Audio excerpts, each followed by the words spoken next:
ഒന്നാമത്തെ പരാതിയിൽ അറസ്റ്റ് തടയൽ ഹൈക്കോടതിയിൽ നിന്ന് നേടി. രണ്ടാമത്തെ പരാതിയിൽ മുൻകൂർ ജാമ്യം തേടി കഴിഞ്ഞ ദിവസം പുറത്തിറങ്ങി പൊതുമധ്യത്തിൽ വന്ന് പല പരിപാടികളിലുമൊക്കെ പങ്കെടുത്ത രാഹുൽ മാങ്കൂട്ടത്തിൽ ഇന്നലെ പുലർച്ചെ 12:30 അറസ്റ്റിലാകുകയായിരുന്നു. 15 മിനിറ്റ് നീണ്ട ഒരു ഓപ്പറേഷന് ശേഷമാണ് ഈ അന്വേഷണ സംഘം രാഹുൽ മാങ്കൂട്ടത്തിലിനെ ഇന്നലെ അറസ്റ്റ് ചെയ്തത്. ഈ പരാതി മൂന്നാമത്തെ പരാതിയാണ്. പരാതി നൽകിയ യുവതി വിദേശത്താണ്. വിദേശത്ത് നിന്ന് യുവതി ഇമെയിൽ വഴി മുഖ്യമന്ത്രിക്ക് പരാതി നൽകുന്നു. മുഖ്യമന്ത്രി ആ പരാതി DGPക്ക് കൈമാറുന്നു. അത് പ്രത്യേക അന്വേഷണ സംഘം അതിൽ വിവരശേഖരണം നടത്തുന്നു.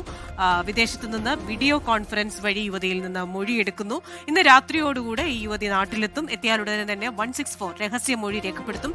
ഈ കേസുകളിൽ ഏറ്റവും പ്രധാനപ്പെട്ട കാര്യമാണ് രഹസ്യമൊഴി. രഹസ്യമൊഴി നൽകുന്നതിന് മുമ്പ് തന്നെ ഈ കേസുമായി ബന്ധപ്പെട്ട തന്റെ പക്കലുള്ള എല്ലാ തെളിവുകളും, അതായത് ചതിക്കപ്പെട്ടു എന്ന് അറിഞ്ഞ നിമിഷം മുതൽ ഈ രാഹുൽ മാങ്കൂട്ടത്തിനെതിരായ എല്ലാ തെളിവുകളും ഈ യുവതി ശേഖരിച്ചിരുന്നു. ആ തെളിവുകൾ അന്വേഷണ സംഘത്തിന് നിലവിൽ കൈമാറിയിട്ടുണ്ട്. ഇപ്പോൾ വരുന്ന വിവരങ്ങൾ രാഹുൽ മാങ്കൂട്ടത്തിന്റെ അടുത്ത സുഹൃത്തായ ഫെനി നൈനാൻ ഈ വിഷയത്തിൽ ഇടപെട്ടിട്ടുണ്ട്. പരാതി നൽകരുതെന്ന് ഫെനി വഴി രാഹുൽ മാങ്കൂട്ടത്തിൽ ഈ യുവതിയോട് അറിയിച്ചിട്ടുണ്ട്. പ്രശ്നങ്ങളൊക്കെ പറഞ്ഞു തീർക്കാം എന്ന് ഫെനി പരാതിക്കാരിയോട് പറഞ്ഞു. മാത്രവുമല്ല, ഇനി എന്നോട് സംസാരിക്കേണ്ട, ഇനിയുള്ള കാര്യങ്ങളൊക്കെ ഫെനിയോട് സംസാരിച്ചാൽ മതി എന്ന് പറഞ്ഞ് യുവതിയുടെ വാട്സപ്പ് രാഹുൽ മാങ്കൂട്ടത്തിൽ ബ്ലോക്ക് ചെയ്തു.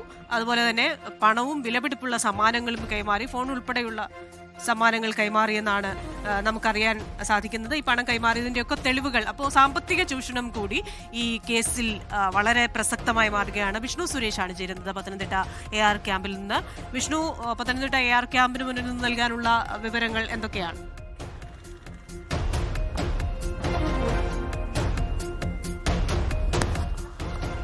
നിലവിലിവിടെ അന്വേഷണ ഉദ്യോഗസ്ഥർ എത്തിയിട്ടുണ്ട്. അതോടൊപ്പം തന്നെ പത്തനംതിട്ട ജില്ലയിലെ പോലീസ് ഉദ്യോഗസ്ഥരുമൊക്കെ ഉണ്ട്. വലിയ പോലീസ് സുരക്ഷയിലാണ് നിലവിൽ AR ക്യാമ്പ് ഉള്ളത്. അതായത് സാധാരണയിൽ കവിഞ്ഞ പോലീസുകാർ ഇവിടെ ഉണ്ട്. അത് രാഹുലിനെ ഒരുപക്ഷെ പുറത്തേക്ക് ഇറക്കാനുള്ള ഒരു സാധ്യത പരിഗണിച്ചുകൊണ്ടാണ് അത്രയധികം പോലീസുകാരെ എത്തിച്ചിട്ടുള്ളത്. നിലവിൽ പൂങ്കുഴലിയുടെ നേതൃത്വത്തിൽ രാഹുലിനെ ചോദ്യം ചെയ്തു വരികയാണ്. അതിനുശേഷം ഒരു 7 പത്തനംതിട്ട AR ക്യാമ്പിന് മുന്നിൽ നിന്ന് വിശദാംശങ്ങൾ നൽകിക്കൊണ്ടിരിക്കുന്നത് വിഷ്ണു സുരേഷാണ്. രാഹുൽ മാങ്കൂട്ടത്തിൽ അല്പസമയം മുമ്പാണ് രാഹുൽ മാങ്കൂട്ടത്തിലിന്റെ അറസ്റ്റ് രേഖപ്പെടുത്തിയത്. അറസ്റ്റ് രേഖപ്പെടുത്തിയതിനു ശേഷം അവിടെ ചോദ്യം ചെയ്യൽ നടന്നുകൊണ്ടിരിക്കുകയാണ്. അപ്പോൾ അതിൽ ആദ്യം നൽകിയ മൊഴി, ആദ്യ പരാതികളിൽ പറഞ്ഞതുപോലെ തന്നെ ഉഭയസമ്മതപ്രകാരമുള്ള ഒരു ബന്ധമായിരുന്നു ഇത്. അതുകൊണ്ട് തന്നെ ഇതിനെ പീഡനമെന്ന് വിളിക്കാനാവില്ല എന്ന അതേ വാദത്തിലാണ് രാഹുൽ മാങ്കൂട്ടത്തിൽ ഇപ്പോഴുമുള്ളത്. അവിടെ ഇപ്പോൾ ആ ചോദ്യം ചെയ്യൽ പ്രത്യേക അന്വേഷണ സംഘം മേധാവി G. പൂങ്കുഴലിയുടെ നേതൃത്വത്തിൽ നടന്നുകൊണ്ടിരിക്കുകയാണ്. വിഷ്ണു സുരേഷാണ് വിവരങ്ങൾ വായിച്ചിരുന്നത്. വിഷ്ണു, തുടരാം. വിഷ്ണുവുമായുള്ള ശബ്ദ സന്ദേശത്തിൽ ഒരു ചെറിയ തകരാറുണ്ട്. അപ്പോൾ ഈ കഴിഞ്ഞ ദിവസം നടന്ന അതിനാടകീയമായ ചില നീക്കങ്ങൾക്കൊടുവിലാണ് രാഹുൽ മാങ്കൂട്ടത്തിൽ ഇപ്പോൾ അറസ്റ്റിലായിരിക്കുന്നത്. മൂന്നാമതൊരു പരാതിയിലാണ് അറസ്റ്റിലായിരിക്കുന്നത്. അത് മൂന്നാമത് പരാതി നൽകിയിരിക്കുന്ന യുവതി വിദേശത്താണ്. ഈ യുവതിയെ ചില കുടുംബ പ്രശ്നങ്ങൾ ഉണ്ടാകുമ്പോൾ ആ കുടുംബ പ്രശ്നങ്ങൾ പരിഹരിക്കാമെന്ന പേരിലാണ് രാഹുൽ മാങ്കൂട്ടത്തിൻ്റെ ഒരു ഇടപെടൽ വരുന്നത്. അതിനുശേഷം കുടുംബ പ്രശ്നത്തിൽ പരിഹരിക്കാൻ എത്തിയ ആൾ തന്നെ ഈ കേസിൽ പ്രതിയാകുന്ന കാഴ്ചയാണ് ഇപ്പോൾ നമ്മൾ കാണുന്നത്. അതിനുശേഷം യുവതിയുടെ വിശ്വാസം ആർജിക്കുന്നു, ഇതുമായി ബന്ധം സ്ഥാപിക്കുന്നു. അതിനുശേഷം അവരോട് വിവാഹ വാഗ്ദാനം നൽകുന്നു. വിഷ്ണു സുരേഷ് തുടരുകയാണ്. വിഷ്ണു, തുടരാം.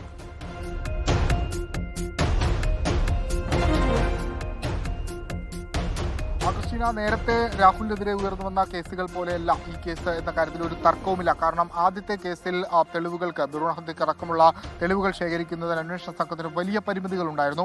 രണ്ടാമത്തെ കേസിൽ ഒരു പരാതി മാത്രമാണ് നിലനിൽക്കുന്നത്. അതിന്റെ ശാസ്ത്രീയ തെളിവുകളും അതിന്റെ ഡിജിറ്റൽ തെളിവുകൾക്കും ഒക്കെ കാര്യമായ പരിമിതികൾ അന്വേഷണ സംഘത്തിനുണ്ട്. പക്ഷേ ഈ കേസിലേക്ക് വരുമ്പോൾ അങ്ങനെയല്ല. അന്വേഷണ സംഘം ഫുൾ കോൺഫിഡൻസിലാണ്. ആ പശ്ചാത്തലത്തിലാണ് രാഹുലിന്റെ അറസ്റ്റ് അടിയന്തരമായി രേഖപ്പെടുത്താനുള്ള നീക്കത്തിലേക്ക് അന്വേഷണ സംഘം കടന്നതും. കാരണം ഈ കേസിൽ ആദ്യം ഒരു ഇമെയിലായി മൊഴി ലഭിക്കുന്നു, പരാതി ലഭിക്കുന്നു. ആ പരാതിക്ക് പിന്നാലെ തന്നെ ആ പെൺകുട്ടി തന്നെ വേണ്ട തെളിവുകൾ, ഭ്രൂണഹത്യ അടക്കം നടത്തിയിട്ടുള്ള കാര്യങ്ങളുടെ തെളിവുകൾ അയച്ചു നൽകുന്നു, ഡിജിറ്റൽ തെളിവുകൾ നൽകുന്നു. അങ്ങനെ ഇത് രാഹുൽ ക്രൈം കമ്മിറ്റ് ചെയ്തിട്ടുണ്ട്. പ്രാഥമികമായി സ്ഥിരീകരിക്കുന്നതിന് വേണ്ടിയിട്ടുള്ള എല്ലാ തെളിവുകളും അന്വേഷണ സംഘത്തിന് ലഭിച്ചിട്ടുണ്ട്. അതുകൊണ്ടാണ് ബലാത്സംഗം അടക്കമുള്ള വകുപ്പുകൾ ചുമത്തി രാഹുൽ മാങ്കൂട്ടത്തിൽ MLA കസ്റ്റഡിയിലെടുക്കാനുള്ള നീക്കത്തിലേക്ക് പോവുകയും ഇന്നലെ അതീവ രഹസ്യ സ്വഭാവത്തോടുകൂടി രാഹുലിനെ കസ്റ്റഡിയിലെടുത്ത് ഈ AR ക്യാമ്പിലേക്ക് എത്തിക്കുകയും ചെയ്തത്. ഇനിയിപ്പോൾ തുടർ നടപടികളാണ് ഇതുമായി ബന്ധപ്പെട്ട് സ്വീകരിക്കാനുള്ളത്. അത് 7:30 രാഹുലിനെ ഇവിടെ നിന്ന് മെഡിക്കൽ ക്യാമ്പിലേക്ക് മെഡിക്കൽ എടുക്കുന്നതിന് വേണ്ടി കൊണ്ടുപോകും. അതിനുശേഷം വീണ്ടും ചോദ്യം ചെയ്യൽ തുടരും. ആദ്യഘട്ടത്തിൽ രാഹുൽ നൽകിയിട്ടുള്ള മൊഴി ഉഭയസമ്മത പ്രകാരമുള്ള ഒരു ലൈംഗിക ബന്ധമാണ് താനും ഈ പരാതിക്കാരിയും തമ്മിൽ നടന്നിട്ടുള്ളത്. അതിൽ ഒരു തരത്തിലുള്ള ഫോഴ്സ്ഫുൾ ആക്റ്റും ഉണ്ടായിട്ടില്ല, താൻ ആരെയും ഭീഷണിപ്പെടുത്തിയിട്ടില്ല എന്ന മൊഴിയാണ് നൽകിയിട്ടുള്ളത്. പക്ഷേ രാഹുൽ ഒരു ഹാബിച്വൽ ഒഫൻഡറാണ്. 3 കേസുകളിലും 3 കേസിന്റെ സ്വഭാവങ്ങളും രാഹുൽ നൽകിയിട്ടുള്ള ജാമ്യ ഹർജിയിലെ മറുപടികളും ഏറെക്കുറെ ഒന്ന് തന്നെയാണ്. ആദ്യ കേസിലും രണ്ടാമത്തെ കേസിലുമൊക്കെ രാഹുൽ നൽകിയിട്ടുള്ള ജാമ്യ ഹർജിയിൽ ഒറ്റ കാര്യം, ഈ ഉഭയകക്ഷി സമ്മതപ്രകാരമാണ് ലൈംഗിക ബന്ധത്തിൽ ഏർപ്പെട്ടതെന്നാണ് അത് പറയുന്നത്. അതെങ്ങനെയാണ് ഇത്രയേറെ ആളുകളായി ഇയാൾക്ക് ഇങ്ങനെ ഒരു ഹാബിച്വൽ ഒഫൻഡറായി മാറാൻ സാധിക്കുന്നത് എന്ന് മുഖ്യമന്ത്രി ഉപയോഗിച്ചതുപോലെ ഒരു സൈക്കോപാത്താണ് അയാൾ എന്ന രീതിയിലേക്ക് അന്വേഷണ സംഘത്തിന് കോടതിയിൽ പ്രൂവ് ചെയ്യുന്നതിന് വേണ്ടിയിട്ടുള്ള തെളിവുകളൊക്കെ ഇതിനോടകം തന്നെ ലഭ്യമായിട്ടുണ്ട്. വളരെ കൃത്യമായ ഒരു ഇടപെടൽ ഈ കേസിൽ അന്വേഷണ സംഘത്തിന്റെ ഭാഗത്തുണ്ടായിരുന്ന കാര്യം എടുത്തു പറയേണ്ടതാണ്. അതുകൊണ്ടാണ് ഇതിന്റെ രഹസ്യ സ്വഭാവം അങ്ങേയറ്റം പുലർത്തിയത് അന്വേഷണ സംഘം. ഒരു ഘട്ടത്തിലും ഇത്തരത്തിലൊരു FIR രജിസ്റ്റർ ചെയ്ത കാര്യം രാഹുലോ അതല്ലെങ്കിൽ മാധ്യമങ്ങളോ അറിഞ്ഞിരുന്നില്ല. ഒരുപക്ഷെ ഈ വിവരം രാഹുൽ അറിഞ്ഞിരുന്നെങ്കിൽ സ്വാഭാവികമായും ആദ്യ 2 കേസുകളിൽ സ്വീകരിച്ച നിലപാട് ഈ കേസിലും സ്വീകരിക്കുമായിരുന്നു. ഇവിടെ അബ്സ്കോണ്ടിംഗ് ആയി പോകുന്നു. അതിനുശേഷം മുൻകൂർ ജാമ്യാപേക്ഷയുമായി സെഷൻസ് കോടതിയിലേക്ക് എത്തുന്നു. അതിനുശേഷം അവിടെ നിന്ന് തള്ളുകയാണെങ്കിൽ പിന്നീട് ഹൈക്കോടതിയിൽ പോകുന്നു. സ്വാഭാവികമായും ഹൈക്കോടതിയിലേക്കൊരു മുൻകൂർ ജാമ്യാപേക്ഷ എത്തിക്കഴിഞ്ഞാൽ അവിടെ നോട്ട് ടു അറസ്റ്റ് അത് സാധ്യത വളരെ കൂടുതലാണ്. കാരണം അയാളെ കൂടി കേൾക്കേണ്ടതുണ്ട്.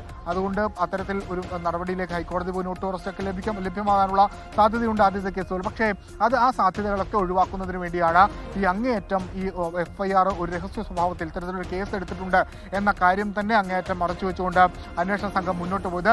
നേരത്തെ നമ്മൾ ഇതുമായി ബന്ധപ്പെട്ടുള്ള അന്വേഷണം നടത്തിയ ഘട്ടത്തിൽ ഇത് കോടതിയിൽ ഒരു പക്ഷേ ഇവർ ഈ രാഹുലിന്റെ ജാമ്യ ഹർജി എടുത്ത് രണ്ടാമത്തെ ജാമ്യ ഹർജി എടുത്ത് സർക്കാർ ഒരു അപ്പീൽ നൽകിയിട്ടുണ്ട്. ആ അപ്പീലിന്റെ ഘട്ടത്തിൽ അത് പരിഗണിക്കുന്ന ഘട്ടത്തിൽ ഈ കേസിന്റെ കാര്യം പറയും എന്നുള്ളതാണ് നമ്മൾ പ്രതീക്ഷിച്ചിരുന്നത്. പക്ഷേ അതിനേക്കാൾ മുൻപ് തന്നെ ക്വിക്കായി ആക്ട് ചെയ്യാൻ അന്വേഷണ സംഘം തീരുമാനിച്ചിട്ടുണ്ട്. ഒരു പക്ഷേ രാഹുൽ അബ്സ്കോണ്ടിംഗ് ആയി പോകാനുള്ള ഒരു സാധ്യത കൂടി പരിഗണിച്ചുകൊണ്ടായിരിക്കും അത്രയും പെട്ടെന്ന് അറസ്റ്റിലേക്ക് പോകാമെന്ന തീരുമാനത്തിലേക്ക് എത്തുകയും രാഹുലിനെ ഇന്നലെ 12 മണിയോട് ഇന്ന് പുലർച്ചെ 12:30 അറസ്റ്റ് ചെയ്ത് എയർ ക്യാമ്പിലേക്ക് എത്തിക്കുകയും ചെയ്തിട്ടുള്ളത്. ഇനിയിപ്പോൾ ഇതുമായി ബന്ധപ്പെട്ട രാഷ്ട്രീയ പ്രതികരണങ്ങളൊക്കെ പുറത്തു വരാനുള്ള സാധ്യതയും വളരെ കൂടുതലാണ്. ഒരുപക്ഷെ ഈ 3 കേസിൽ നിൽക്കുമോ എന്നുള്ള കാര്യവും സംശയമായി അവിടെ നിലനിൽക്കുന്നുണ്ട്. നമ്മൾ കരുതുന്നതനുസരിച്ച് കൂടുതൽ കേസുകൾ, അതായത് ഇപ്പോൾ വന്നതുപോലെ ഈ 3ാമത്തെ കേസ് പോലെ തന്നെ കുറച്ചുകൂടി സ്ട്രോങ് ആയ ഒരു കേസ് കൂടി വരാനുള്ള സാധ്യതയുണ്ട്. അന്വേഷണ സംഘം അതുകൂടി വന്നു കഴിഞ്ഞാൽ കൂടുതൽ ഇയാളൊരു ഹാബിച്വൽ ഒഫൻഡറാണ്, ഇത്തരം കുറ്റകൃത്യങ്ങളിൽ സ്ഥിരമായി ഏർപ്പെടുന്ന ആളാണ് എന്നൊക്കെ കോടതിയിലൊക്കെ പ്രൂവ് ചെയ്യാനായിട്ട് അത്തരം കേസുകളുടെ ഒരു സഹായം അന്വേഷണ സംഘത്തിന് ഉണ്ടാകും. ഈ കേസിൽ എന്തായാലും അന്വേഷണ സംഘം ഇപ്പോൾ സേഫാണ്. കാരണം അവർക്ക് വേണ്ട പ്രാഥമികമായി ഒരു ക്രൈം ഫയൽ ചെയ്യാൻ, ഫ്രെയിം ചെയ്യാൻ അവർക്ക് വേണ്ട തെളിവുകളൊക്കെ ലഭിച്ചിട്ടുണ്ട്. ഇനിയിപ്പോൾ ഇന്ന് രാത്രിയോടുകൂടി ആ പെൺകുട്ടി എത്തും. അവരുടെ 164 കൂടി രേഖപ്പെടുത്തി കഴിഞ്ഞാൽ പ്രാഥമികമായി രാഹുലിന്റെ ജാമ്യ ഹർജിയെ എതിർക്കാനുള്ള ഒരു കത്തിത്തെരുവ് അവർക്കാകും. അതിനുശേഷം രാഹുലിനെ കസ്റ്റഡിയിൽ വാങ്ങി വിശദമായി ചോദ്യം ചെയ്യുക എന്നുള്ളതായിരിക്കും അന്വേഷണ സംഘത്തിന്റെ അടുത്ത നീക്കം. എന്നാലും രാഹുലിനെ ഇപ്പോൾ വിശദമായി ചോദ്യം ചെയ്യുകയാണ്. അല്പസമയത്തിന് തന്നെ AR ക്യാമ്പിൽ നിന്ന് രാഹുലിനെ പുറത്തേക്കിറക്കും.